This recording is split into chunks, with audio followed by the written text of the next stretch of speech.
الرحمن علم القرآن خلق الإنسان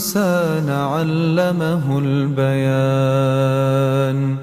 الشمس والقمر بحسبان والنجم والشجر يسجدان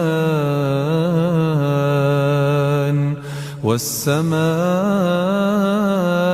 رفعها ووضع الميزان ألا تطغوا في الميزان وأقيموا الوزن بالقسط ولا تخسروا الميزان والأرض وضعها للأنام فيها فاكهة والنخل ذات الأكمام